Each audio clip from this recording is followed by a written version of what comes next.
Hello, I'm Sebastian. Welcome to 9 Trees podcast. Today, I will summarize and review the book. Capital in the 21st Centuries by Thomas Piketty is a comprehensive and influential analysis of wealth concentration and distribution over the past few centuries.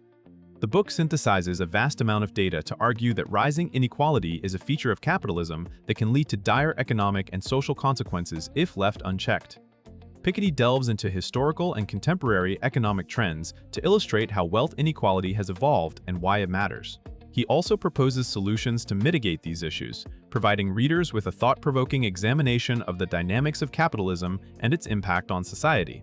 I will give you key takeaways from this book.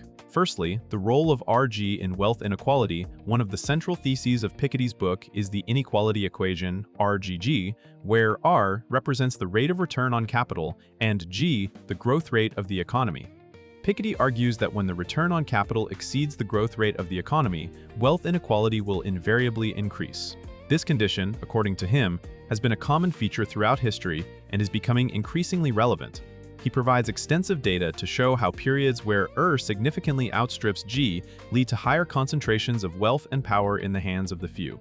Understanding this dynamic is crucial for comprehending the mechanisms behind the accumulation and concentration of wealth in capitalist economies. Secondly, history of wealth distribution. Piketty takes readers through a historical journey of wealth distribution from the 18th century to the present day. By examining tax records and other historical documents, he outlines the patterns of wealth inequality in major economies, particularly in Europe and the United States. He highlights significant shifts, such as the decrease in wealth inequality following the World Wars, due to policies that favored wealth redistribution and economic growth that benefited the broader population. However, the trend has reversed in recent decades, leading to levels of inequality that rival those of the Gilded Age. Understanding these historical patterns provides crucial context for the discussion on contemporary wealth distribution issues.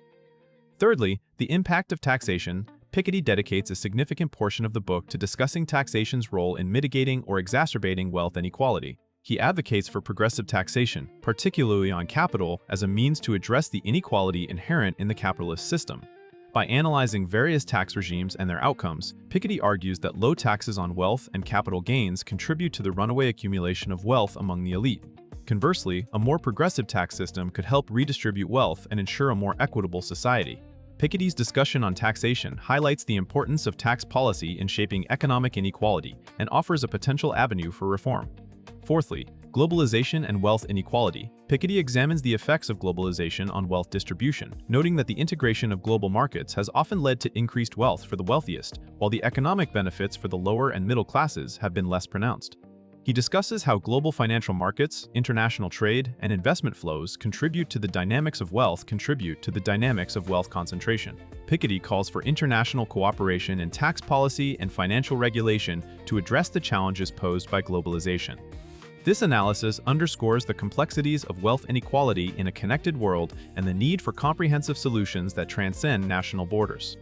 Lastly, solutions and the future. As a culmination of his analysis, Piketty presents a series of proposals aimed at reducing wealth inequality.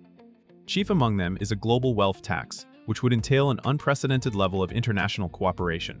He also advocates for policies that promote more equitable growth, including investment in education, healthcare, and social safety nets. Piketty's vision for the future is one where the dynamics of capital accumulation do not lead to extreme inequalities, but are instead harnessed for the benefit of all. This section provides a hopeful outlook on potential remedies to wealth inequality and challenges readers to consider the societal structures they wish to cultivate.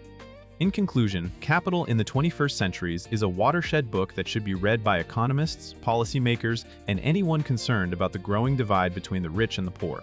Thomas Piketty's meticulous research and accessible presentation make the complex dynamics of capital accumulation and wealth distribution understandable to a broad audience. The book serves as a call to action to address the root causes of inequality through informed policymaking and international cooperation.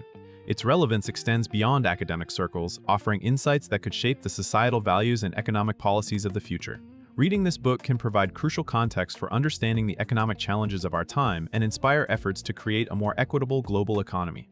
If you would like to support Thomas Piketty, you can buy the book through the Amazon link I've provided in the podcast description. After reading the book, please let me know what you think and share your thoughts. See you around.